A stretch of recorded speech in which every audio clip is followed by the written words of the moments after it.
보는 편이 아닙니다.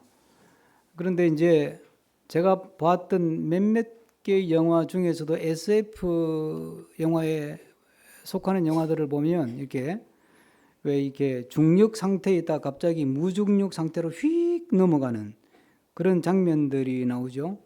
나니아 연대기 같은 경우도 이렇게 현존 세계에서 갑자기 이렇게 가상의 세계 비슷하고 하게 이렇게 휙 뭐 이렇게 벽을 문을 열고 들어가나요? 이렇게 휙 넘어가죠. 여러분 이게 믿음 생활이라는 게요. 우리가 예수님을 모르고 안 믿고 살다가 예수님을 알고 믿고 살게 된다는 건 뭘 의미하느냐 하면 내가 지금까지 기존에 알고 있던 어떤 세상에서 내가 전혀 모르던 새로운 세상으로 휙 넘어가는 거예요.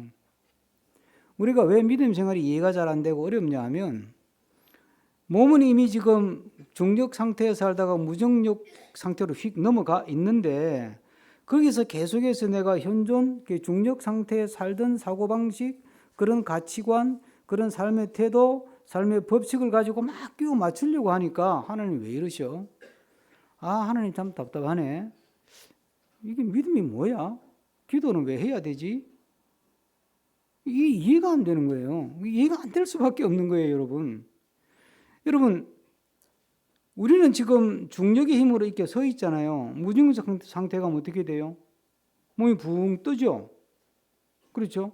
근데 여러분들이 무중력 상태에 휙 넘어간 상태에서 왜 몸이 왜 뜨지? 왜 안 서지지? 왜 중심이 안 잡히지? 그러면 그건 여러분이 지금 상황 파악을 못하고 있는 거예요. 우리가 저를 포함했어요. 뭐 여러분만 그런 게 아니라 저를 포함해서 우리가 예수님을 믿고 살면서도 끊임없이 우리 안에 어떤 풀리지 않는 의문들, 답을 찾지 못한 질문들, 그리고 답답함들, 불평들, 원망들, 의심들 이런 것들이 계속 상존하는 이유는 내가 잘못 믿어서가 아니고 내가 지금 새로운 세계에 훅 진입했다는 사실을 받아들이지 않기 때문이에요.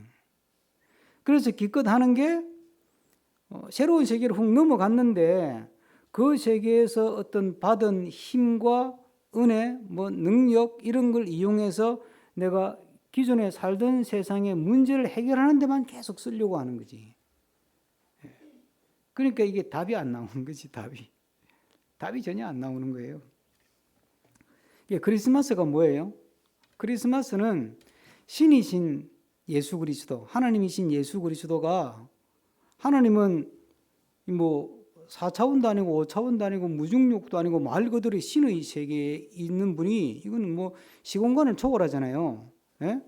거기는 뭐 도덕 이런 기준 자체가 우리가 생각하는 뭐 잘했다 못했다 맞다 틀리다 법을 지켰다 안 지켰다 이거하고는 관계없는 세상이잖아요. 거기에 있던 예수 그리스도가 우리가 사는 뭐 기껏 해와야 우리가 뭐 도토리 키재기 하면 살잖아요. 잘 산다 못 산다 공부를 잘했다 못했다 잘생겼다 못생겼다 돈이 있다 없다 출세했다 못했다 뭐 하여튼 그런 막 그렇게 막 아웅다웅하면서 사는 이 우리 역사 속으로 우리 삶의 어떤 중앙으로 중심으로 이렇게 예수님이 쑥 하고 찾아온 거지.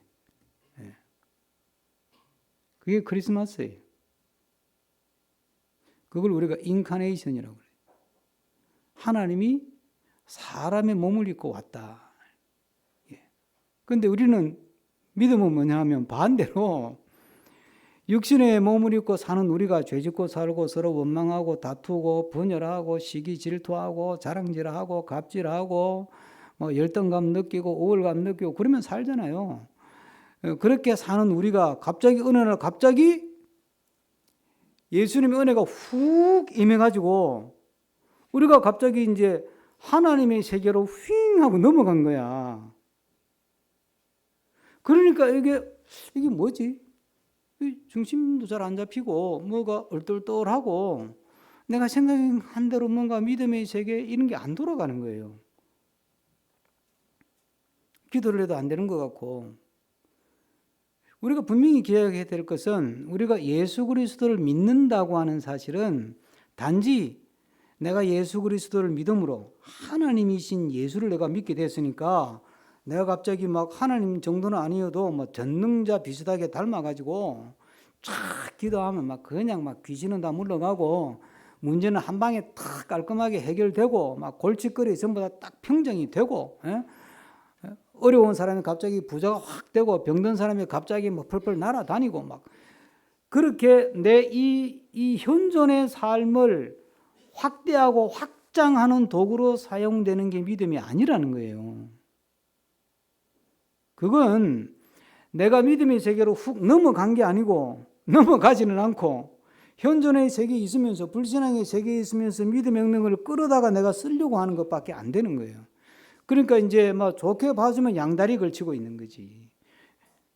현실의 세계와 믿음의 세계 양다리를 걸쳐가지고 힘은 여기다 싣고 여기 발을 하나 딱 걸쳐서 필요한 거 이렇게 가져다가 내가 이 현실의 삶을 좀 더 잘 살고 좀 더 뭐 편안하게 살고 고민 없이 살고 그런 세상으로 만드는데 이걸 써야 되겠다. 이런 생각을 하니까 하나님은 그렇게는 못한다 이거지. 내가 그러려고 너를 부른 게 아니다 이거지. 오늘 본문은 우리가 아는 것처럼 하나님께서 모세를 부르는 이야기예요. 모세를 부르는 이야기. 그러니까 우리가 이게 신약적인 관점에서 보면 니고데모 만나가지고 너 이제 다시 태어나야 돼. 그 소리 하는 거하고 똑같은 거예요. 너 지금까지는 애굽의 질서, 애굽의 법칙, 애굽의 방식으로 왕자로 살면서 떵떵거리고 살았고 그러다가 한번 해보려고 하다가 꺾여가지고 실패해가지고 미디안 강야에 도망와서 양치는 목동으로 산 일고 그러다가 나이가 80이 돼가지고 아이고 이제는 막 다 늙었다 이제 죽을 날만 기다린다 그러고 살고 있지 너. 그게 지금 모세의 처지잖아요. 모세의 처지. 그런데 이 모세를 하나님이 불러가지고 야 너는 이제부터는 내 백성이야. 내가 너와 함께 한다는 말이 그 말이야. 이제부터는 너는 내 백성이고 내가 세팅해 놓은 믿음의 질서 속으로 내가 너를 불러들인다. 너가 지금까지 경험하면서 만들어왔던 너의 그 삶의 방식, 제도, 체제, 법칙, 원리 그게 아니고 내가 세팅한 새로운 차원의 세계가 있거든. 내가 거기로 너를 확 끌어들이니 잡아당겨서 확 집어넣어 버린 거예요. 그러니까 훅 넘어간 거지.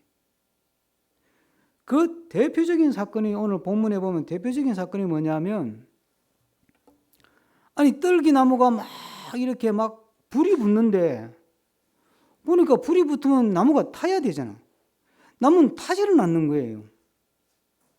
저도 애굽에 한 번은 가봤어요. 아직 이집트는 못 가봤어. 그래서 저는 아직 애굽에만 가봤고 이집트를 못 가봤기 때문에 출애굽을 못했지. 아직은. 근데 이집트 갔더니 그 안내하는 분이 저게 떨기나무라고. 그러니까 야, 그거 아무짝에 쓸모가 없더만 저게. 정말 쓸모없는 뭐 그 무성한 풀이더만. 근데 그게 불이 확 붙으면 뭐 그냥 후루룩 탈 정도의 나무예요. 홍콩의 대나무보다 더 부실해 그냥. 훅 하면 탈 나무인데 보니까 저게 불은 붙었는데 나무는 안 타고 불꽃은 이글거리고 이게 뭘 이야기하는 거예요? 야 모세야 너가 아는 상식으로 이해가 안 되지. 그렇지? 너가 아는 자연법칙이나 과학의 법칙으로는 설명이 안 되지. 그렇지? 그래. 내가 지금부터 너를 그런 세상으로 훅 잡아당기는 거야. 그 다음에 뭐라 그래요? 모세야, 너가 서 있는 곳은 거룩한 땅이야. 그러니까 신발 벗어. 그 당시 고대 사회에서 신전에 들어갈 때 신발을 벗었대요. 그러니까 신전은 거룩한 곳이니까. 근데 거기가 신전이에요. 모세가 양 몰고 다니면서 양 똥 싸고, 예? 모세는 똥을 피해서 다니다가 또 똥도 밟고 그러면서 양치고 다니던 길이잖아. 근데 거기가 어떻게 거룩한 것이? 거기는 속된 곳이지. 그런데 하나님이 야, 그거 거룩한 곳이야. 너가 밥하고, 너가 살림 살고, 너가 일하고, 너가 공부하는 학교, 거기가 거룩한 곳이야. 거룩하고 속된 것은 너희들의 기준으로 이렇게 구분하는 게 아니야. 내가 너와 함께하면 그게 거룩한 곳이 되는 거야. 예? 여러분들이 장사를 한다, 가게를 열었다. 그럼 그건 돈 버는 곳이니까 속된 곳이고, 이 교회 건물은 예배 드리는 곳이니까 거룩한 곳이 아니에요. 여기서 우리가 속되게 살면 이게 속된 곳이 되는 거예요. 여러분 가게가 정말 하나님의 현존을 느끼면서 하나님과 동행하면서 손님을 맞이하고 물건을 싸고 팔고, 예? 그러면 거기가 야 뭐지야, 그게 거룩한 곳이야. 그게 바로 나의 면전이야. 그러니까 신발을 벗으라는 말은 그렇게 생각을 해. 그게 거룩한 거야. 이게 지금 모세의 통념으로는 설명이 안 되는 거예요. 설명이. 그러니까 그런 세계로 하나님이 모세를 확 끌어들이는 거죠. 믿음 생활이라는 게 뭐냐면 결국은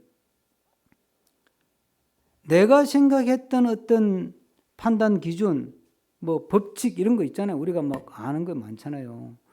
생각했던 그런 논리나 그런 법칙이나 그런 원리가 먹히는 세상이 아니고 내가 새롭게 세팅해 놓은, 내가 주인이고 내가 다스리는 삶의 어떤 내가 설정한 그런 원리, 법칙, 기준을 따라 움직여지는 그런 세상으로 내가 너를 초대하는 거다.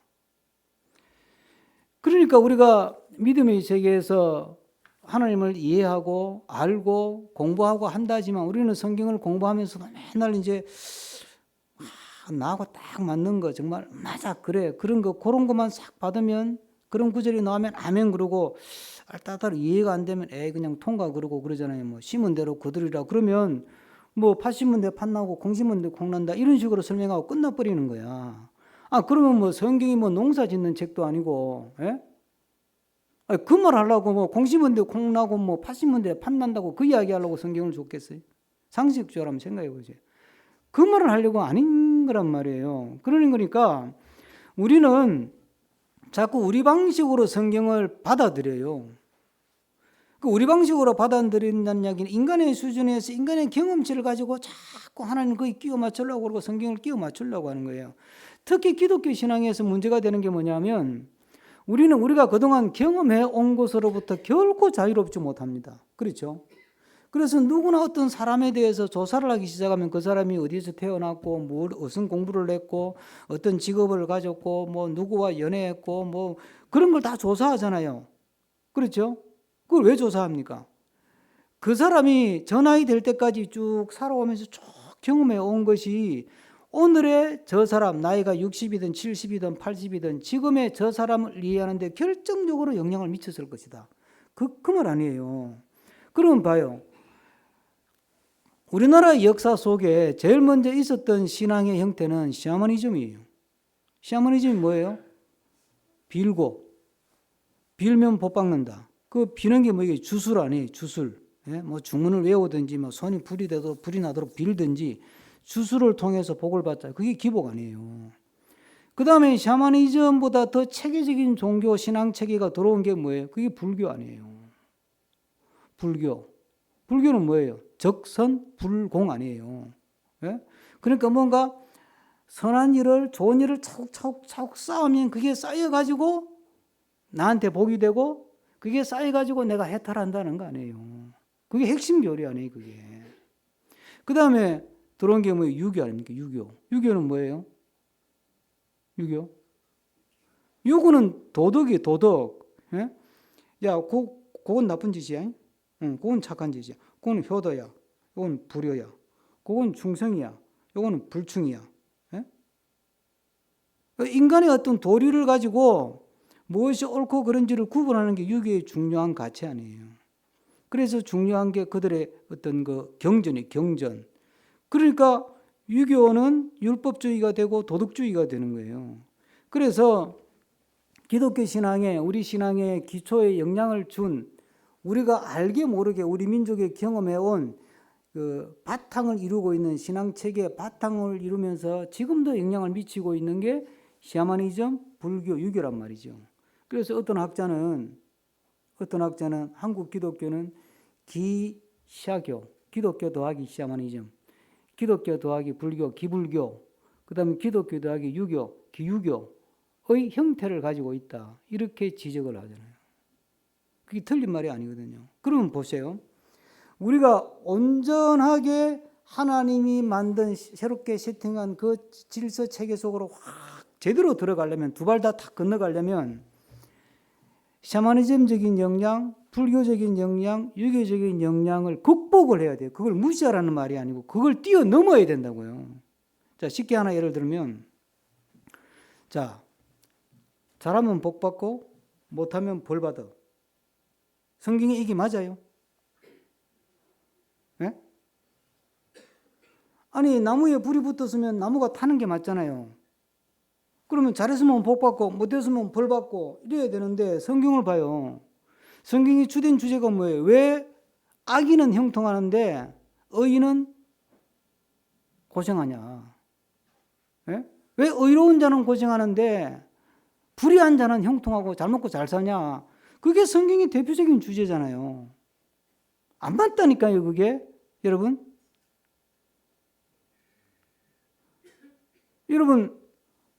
적선하듯이 막 주술하고 기복하듯이, 예?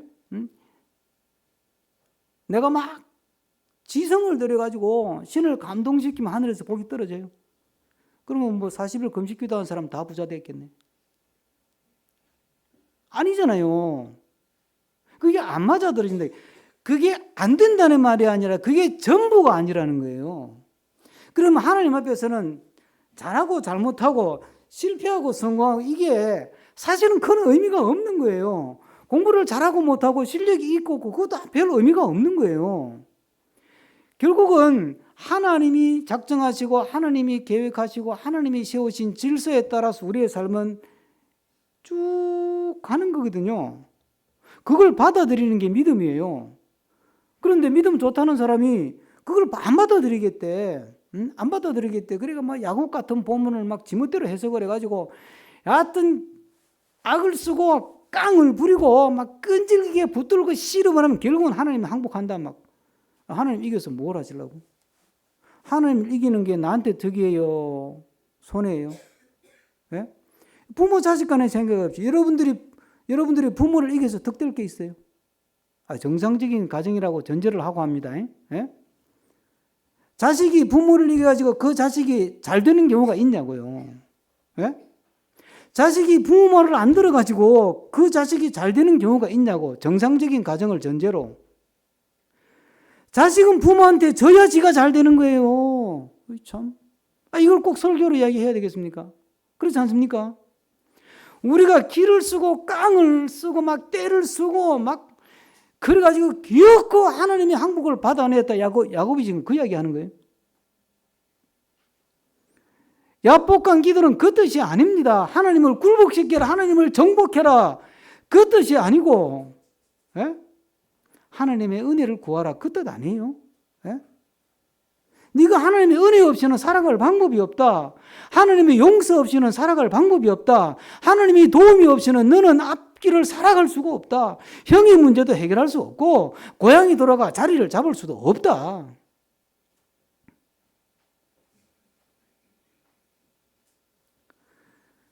그러니까 우리가 믿음으로 산다고 하는 것은 하나님의 법칙을 받아들이는 겁니다. 내 법칙을 고집하고 내가 지금까지 뭐 종교적이든 과학적이든 경험적이든 뭐 학교에서 배운 지식을 가지고 형성했던 내 나름대로의 삶의 체계가 있잖아요. 그걸 붙들고 있는 한은 우리는 충분한 하나님의 은혜를 누리기는 글렀어요.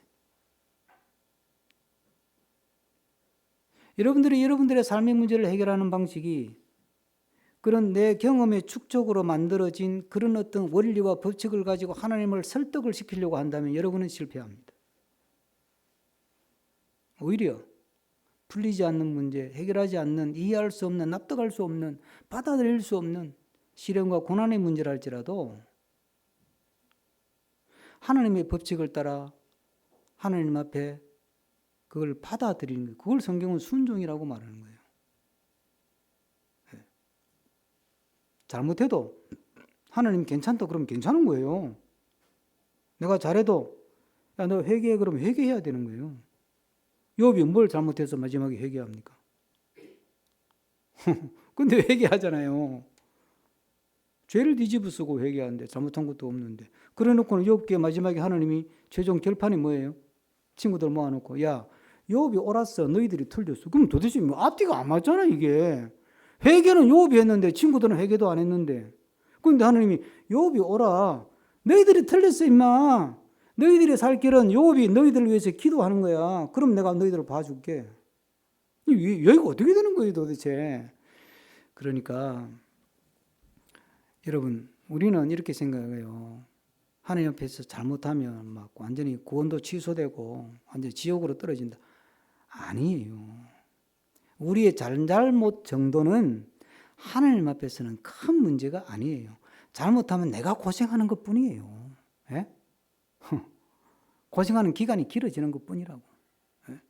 하나님이 하시는 일에는 전혀 영향을 미치지 않아요. 우리가 잘한다고 하나님 일이 잘 될까요? 꿈 깨세요. 그거하고 전혀 관계없어요. 내가 그냥 기분 좋고 내가 그냥 성취감을 느끼는 것뿐이에요. 예? 사실 이 부분에서 제가 할 말이 굉장히 많은데 다른 이야기가 있어서 못하는데 여러분 하나님 앞에서 여러분의 믿음을 뭘로 증명합니까? 일을 많이 해가지고 꿈 깨세요. 여러분들이 진짜 목숨을 내어줄 만큼 일을 해가지고 많은 업적을 남길지라도 하나님은 그걸 가지고 여러분의 믿음을 평가하지 않습니다. 너가 그런 일을 해오는 과정에서 너가 얼마나 자신이 무능하고 어리석고 바보고 교만한지를 철저하게 깨닫고 야곱처럼 하나님의 도움 없이는 긍휼과 자비와 사랑과 은혜와 그 헤세드가 없이는 내가 살 길이 없습니다. 그거 얼마나 너가 깨닫고 배워가느냐가 그걸 가지고 믿음을 평가하는 건 너 믿음 참 좋구나 그러는 거예요. 어이 참나. 그러니까 이게 하나님 앞에서 우리 믿음을 평가받는 것은요 돈 드는 일도 아니고요 힘쓸 일도 없어요. 사실은 태도의 문제니까. 우리가 하나님 앞에서 여전히 내가 경험적으로 축적해온 인간적인 방법과 원리와 어떤 시스템을 가지고 하나님의 은혜를 끌어들여 가지고 문제를 해결하려고 하느냐, 아니면 그거 다 내려놓고 그저 하나님의 어떤 원리, 하나님의 섭리의 나를 다 그냥 맡겨버리고 하나님 어깨에 올라타서 그냥 하나님 하시는 대로 그냥 순응하고 가느냐. 제가 오늘 예배드리기 전에 우리 교회 청년한테 그랬어요. 사업이 힘들고 어려운 걸 제가 알기 때문에 그 청년만 위해서 한 소리가 아니고요. 오늘 제가 설교 주제가 이렇기 때문에 인생을 살아도 그렇고요. 믿음 생활도 그렇게요. 그렇고 믿음 좋다는 게 뭐냐면 주어진 자리에서 끝까지 버티는 거예요. 일을 많이 하는 게 아니에요. 주어진 자리에서 끝까지 버티는 거라니까. 그게 믿음 좋은 거예요. 그게. 그 버틴다는 게 뭐예요? 하나님 어깨에 올라타는 거지. 그만두고 싶고 포기하고 싶고 뭐 아니면 심하게 말하면 제가 뛰어내리고 싶고 그럴 때가 얼마나 많아요. 예? 지혜로운 사람을 리더십으로 인해서 거인의 어깨에 올라탄대. 진짜 지혜로운 믿음은 하나님의 어깨에 올라타는 거예요, 그냥. 그리고 주어진 삶을 버티면서 가는 거예요. 그 버티기 위해서 필요한 게 기도이기 때문에 하나님께서 우리에게 기도를 주신 것이고. 여러분, 이 하나님이 이게 새롭게 세팅한 새로운 질서의 어떤 세계는 공간적인 분리가 아니에요. 또 다른 세계가 하늘에 붕 떠 있는 게 아니고 현존하는 이 세계 속에서 새로운 법칙이 적용이 된다는 뜻이에요. 그 구체적인 예가 공간에 대한 개념이 달라진다니까요. 너가 선 곳은 거룩한 곳이다. 이 거룩한 게 아니잖아요. 그런데 하나님이 거룩하다니까. 그러면 거룩한 거잖아요. 공간의 개념이 달라야 돼요. 여러분들이 교회 와서 여기는 거룩한 곳이니까 여기서는 경건하게 하고 집에 가서는 뭐 속된 곳이니까 뭐 괜찮겠지. 그러면 믿음이 이따 만 거예요. 우리의 하나님의 백성인 우리의 발이 닿는 곳은 어디나 다 하나님의 창조 세계이기 때문에 다 거룩한 거예요. 산도 거룩하고 바다도 거룩하고 우주도 거룩하고 풀 한 포기가 다 거룩한 거예요. 그게 다 성소라니까요. 그게 다 성소. 그래서 우리는 풀 한 포기도 아끼고 사랑하고 꺾지 않고 그러려고 애를 쓰는 거예요. 그것도 하나님의 거룩한 작품이니까. 하나님의 인격체는 아니지만 하나님의 인격성이 거기에 투여가 됐잖아요. 그래서 꽃을 보고 나무를 보고 하나님을 어렴풋이라도 느낄 수 있잖아요. 그러니까 공간 개념이 달라지는 거예요. 그러니까 여러분들이 교회나 집이나 일터나 그 어디나 하나님이 현존하시는 거룩한 곳이다 이렇게 느끼고 산다면 믿음이 아주 좋은 거예요. 교회에서 봉사 열심히 하지만 그런 생각 안 한다면 그거는 믿음이 좀 부족하거나 성숙하지 못한 거죠. 점잖게 표현하면. 다음 두 번째가 달라지는 게 시간 개념이 달라져요. 오늘 9절 10절에 보면 하나님이 모세에게 이제 그렇게 표현을 두 번 써요. 이제 가라. 이스라엘 자손의 부르짖음이 그러면서 9절 말씀하죠. 10절에 보면 이제 내가 너를 이제가 언제예요? 이스라엘 백성이 애굽에 초대받아 가지고 총리의 초대를 받았으니까 얼마나 대접을 잘 받았겠어요, 여러분. 그 총리도 또 그거 아주 그냥 왕의 총애를 입고 백성들의 존경을 받는 총리였으니까 얼마나 이 이스라엘 백성들 애굽의 후손들이 처음 가가지고 어깨에 힘주고 살았겠습니까? 생각해 보세요. 그러다가 이제 요셉이 죽고 나서 출애굽기에 뭐라 그러니까 요셉을 모르는 왕이 왔대. 왕조가 바뀌었단 말이에요. 그러고부터 이제 바뀌기 시작이에요. 그러니까 뭐 그렇게 치면 430년 애굽 체류 기간 동안에 한 50년 전후는 편하게 살고 나머지 400년은 죽도록 고생한 거지. 그러면 이제라는 게 하나님이 400년을 가만히 지켜보고 있다가 이제 그런다니까 이거 기가 차지 정말. 뭔가 이제야 늦었지. 당신의 택한 백성이 쓰러져가고 죽어 넘어지고 핍박을 당하고 손해를 보고 억울한 일을 당하는 거 계속 보고 있다고 그러잖아요. 내가 봤다 들었다 안다 그래놓고 손 놓고 가만히 보고 있다가 430년이 다 차니까 그때 이제 그런데 도대체 이런 시간 개념이 어디 있어요? 모세는 40년 전에 해보겠다고 똑같은 일로 민족을 위해서 나섰을 때는 뒷점지고 가만히 계시던 하나님이 모세가 80이 됐는데 이제는 뒷방들고 할 나이야 이제는. 근데 그때 와가 이제 가라 그래. 지금이야. 이때야. 도대체 하나님은 시간 계산을 어떻게 하는 거예요? 그러니까 시간 개념이 다른 거예요, 여러분. 시간 개념 지렁이하고요, 진해하고 달리기를 했대요. 요에땅이가 막 뛰는데 진해가 막 해가지고 막 가는데 뒤에 보니까 지렁이가 안 보이는 거야. 그 보니까 막 까마득한 뒤편에 있는 게 너무 어이가 없어서 다시 돌아가서 진해가 가가지고 야 지렁아, 넌 지금 나하고 달리기 시합하는데 너 지금 뛰는 거야 기는 거야 그러니까 내가 발이 있냐? 나는 기는 게 뛰는 거야 그랬다. 그러니까 이게 진해가 하는 말이 야 너 그렇게 늦어가지고 나하고 어떻게 달리기를 하냐? 그랬더니 이 지렁이가 뭐라 그런지 아세요? 야 내가 느리긴 해도 늦지는 않아. 무슨 말이에요? 지가 도착할 시간에는 도착한다는 뜻이에요. 그렇죠? 내가 느려. 맞아. 그러나 늦지는 않다는 거. 우리의 시간 계산법으로 하면 하나님은 늦어요. 늦어도 보통 늦은 게 아니야. 우리 교회 기도 제목만 봐도 하나님 손 놓고 있는 것 같아. 보통 늦은 게 아니라니까. 여러분 인생을 봐도 그렇지 않아요? 보통 늦은 게 아니에요. 그런데 늦은 게 아니래. 느릴 수는 있어도 우리가 느낌에 늦은 건 아니라니까요. 자 보세요. 천년이 하루같이 하루를 천년같이야. 그러면 천년을 하루같이 계산해버리면 우리는 그냥 소망을 가질 희망이 없어. 그렇죠? 천년을 하루같이 쓰니까 이거 하루를 위해서 천년을 기다려야 되니까 어떻게 하겠어요? 그럼 뒤집으면 또 하루를 천년같이 한대. 그러면 이게 막 한 방에 된다는 이야기 아니에요? 그게 요셉 이야기 아니에요?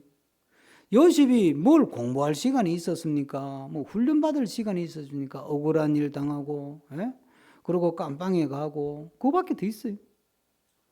그렇죠? 그런데 깜빵에서 전화 한 통 받고 바로 왕 앞에 섰다가 바로 총리로 발탁이 되잖아요. 그러니까 하루가 천년같이 훅 가는 거지, 이게. 이게 모른다니까. 그게 하나님의 시간 계산법이라니까. 우리는 자꾸 우리의 물리법칙에 갇혀 있어가지고 자꾸 내 시간 계산법으로 늦다, 빠르다, 잘한다, 못한다 막 그러는 거예요. 그래서 애를 키워도 발달이론 공부해 보면 나오잖아요. 애가 뭐 돌쯤 되면 일어서서 걷는다. 근데 돌이 돼서 일어서서 못 걸으면 비상이 걸리지. 그렇죠?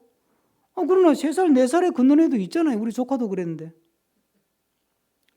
3살, 4살에도 그냥 지금 건강하게, 건장하게 잘 사는데. 그러니까 우리의 물리법칙에 따른 시간 개념을 가지고 하나님의 세계를 이해하려고 그러면 우리는 진짜 좀 격하게 표현하면 꼭지가 돌아서 믿음 생활을 못해요. 이게 뭐냐 싶어서. 그러니까 그 하나님의 시간 계산법을 받아들이는 게 그게 믿음이라니까요. 그게 순종이고. 끝으로 자아 개념을 보세요. 하나님께서 이제 모셔보고 야 네가 이제 가라 이랬다. 그러니까 내가 누구간데 이래요. 내가 누구간데. 오늘 본문 보세요. 내가 누구간데 그러잖아요. 네? 11절 한번 볼까요? 11절. 다 같이 읽습니다. 모세가 하나님께 아뢰되 내가 누구이기에 바로에게 가며 이스라엘 자손을 애굽에서 인도하여 내리까. 이게 뭐 겸손해서 한 소리일까요? 아니잖아요. 그죠? 우리가 알잖아요. 자신이 없는 거예요. 자신이.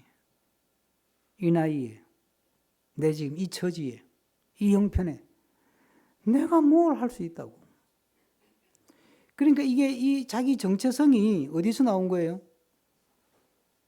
자기가 그동안 살아온 80년의 인생을 쭉 돌아보면 그 당시에 80살이면 벌써 죽었을 나이에요.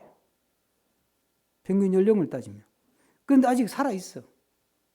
그러니 이스라엘 백성들 중에서도 나이가 상당히 많은 그룹에 속해 있는 거예요. 그런데 네가 가가지고 이스라엘 백성을 구하라 이러니까 이거 목사님, 하나님 내가 나이가 지금 몇인데요 지금. 내가 누구길래 내가 뭘 합니까? 내가 무슨 뭐 지금 뭐 몸에 뭐 건강이 있습니까? 뭐 근력이라도 빵빵합니까? 뭐 성경이 뭐 시력은 좋았다 그러더라마는 뭐 내한테 군사가 있습니까? 뭐 돈이 있습니까? 뭘 합니까 내가? 그걸 가지고 자기 정체성을 형성을 한 거예요. 그러니까 내가 누구간데 이러는 거지. 여러분, 여러분의 정체성을 뭘 가지고 만듭니까? 예? 여러분은 자신의 정체성을, 여러분의 자신의 자아 개념을 뭘 가지고 이렇게 정체성을 만드시냐고. 각각 자기의 정체성을 갖고 살잖아요.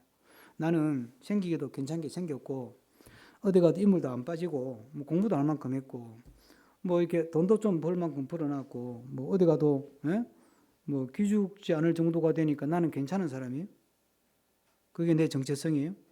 그럼 그 정체성은 어디서 온 거예요? 우리가 현재 발을 딛고 사는 이 세상에서 가져온 어떤 원리 법칙을 가지고 내가 내 정체성을 만든 거죠. 그러니까 그렇게 보면 모세는 하나님 앞에 내가 누구간데 이 말을 할 자격이 되는 거예요. 이제는 꺾인 나이니까. 그런데 하나님은 아니래요. 12절이 뭐예요? 다 같이 읽습니다. 12절. 하나님이 이르시되 내가 반드시 너와 함께 있으리라. 내가 그 백성을 애굽에서 인도하여 낸 후에 너희가 이 산에서 나를 섬기리니 이것이 내가 너를 보낸 증거니라. 하나님이 모세에게 하는 말은 내가 너와 반드시 함께한다. 그게 너의 정체성이라는 거예요. 그러니까 결국 내 정체성은 어디서 나오는 거예요? 내가 경험적으로 내가 쌓아온 자아 개념과 관계없다 이 말 아니에요. 예? 왜 심리학, 뭐 저는 이제 교육학을 하다 보니까 자아 심리학 이런 거 공부를 해보거든요. 그러면 서너 살 되면 자아 개념이 형성되고 뭐 그런 얘기를 하잖아요. 그러면서 자아가 만들어지고 자기 정체성이 만들어진다 그러는 거 아니에요, 그죠? 근데 하나님은 그게 맞기도 하지만 그게 전부가 아니라는 이야기를 하는 거예요. 그게 전부가 아니고 너가 가져야 될 중요한 정체성이 하나 있다. 너는 내가 함께하는 존재다. 나는 하나님이 나와 함께 하신다고 했기 때문에 하나님과 함께하는 존재라는 것이 나의 정체성이 되어야 되는 거예요. 얼마나 배웠다 못 배웠다, 얼마나 가졌다 못 가졌다, 얼마나 잘났다 못났다를 가지고 내 정체성을 만들면 그걸 가지고 사람이 교만에 빠지거나 자만에 빠지거나 갑질을 하거나 자랑질을 하거나 그렇게 살 수밖에 없는 거예요. 우월감을 가지면서 너보다 내가 잘났다, 너보다 내가 공부 많이 했다, 너보다 내가 일 많이 했다, 맨날 그거 가지고 도토리 키지게 할 수밖에 없는 거예요. 그러면 항상 우리는 다니면서 나보다 못한 사람 찾는 거지. 그런데 하나님은 너의 정체성은 거기서 나오는 게 아니고 내가 너와 함께 한다는 것에서 너의 정체성이 나온다. 너의 정체성이 뭐라고? 하나님이 함께 하는 사람. 그게 내 정체성이에요. 그러면 다른 사람하고 비교할 게 있어요? 없는데. 저 사람하고도 하나님 함께 한다 그랬는데. 저 양반하고도 하나님이 함께 한다 그랬는데. 나하고도 하나님이 함께 하고. 그럼 뭐 비교할 게 아무것도 없잖아요. 그게 내 정체성이에요. 거기서부터 삶에 대한 자신감이 나오고 삶에 대한 용기가 나오고 삶을 꿈꾸는 어떤 희망이 나오고 거기서 나오는 거예요, 그게. 그러지 않으면 나이 들면 누구나 꺾이고 가진 거 없으면 누구나 꺾이고 배운 게 부족하면 누구나 꺾여요. 예? 하나님 그렇게 살지 말라는 거지. 하나님이 함께하는 존재, 하나님이 함께하는 사람. 내가 잘나서? 아니에요. 뭐 헌금을 많이 내서? 아니에요. 모세가 한 게 아무것도 없어. 패배감에 젖어서 미디안 광야를 헤매고 다닌 것밖에 없어. 그런데 하나님이 내가 너와 함께 한다잖아요. 그래서 성경은 이걸 은혜라고 말하고 복이라고 말하고 복음이라고 말하는 거잖아요. 이 은혜 안에서 우리가 하나님이 함께하는 존재로 왕같은 제사장, 주의 소유된 백성, 그런 존재로 우리가 하나님의 부름을 받잖아요. 그래서 우리가 이 자리에 앉아 있는 거 아니에요. 여러분은 여러분의 정체성을 형성하는 기반이 무엇입니까? 무엇을 가지고 여러분의 정체성을 확인합니까? 하나님이 함께 한다는 사실이 여러분의 정체성을 만드는 가장 확실한 근거라는 사실을 이 시간 다시 한번 마음에 새기시기를 주의 이름으로 부탁합니다. 세 가지 질문을 던지면서 정리하면서 설교를 마무리합니다. 여러분들은 삶의 법칙을 그동안 축적해왔던 나의 삶의 원리와 법칙을 가지고 여러분의 삶을 지금 경영하십니까? 아니면 하나님의 법칙에 나를 맡기고 내 삶을 경영합니까? 두 번째는 시간에 대해서 내가 계산하는 계산법을 가지고 살아가십니까? 하나님의 계산법에 나를 맡깁니까? 여러분의 정체성을 형성할 때 그 정체성의 기반이 세상에서 통용되는 그런 것들입니까? 아니면 하나님이 나와 함께 한다는 이 하나님의 약속에 근거한 것입니까? 기도하겠습니다. 하나님,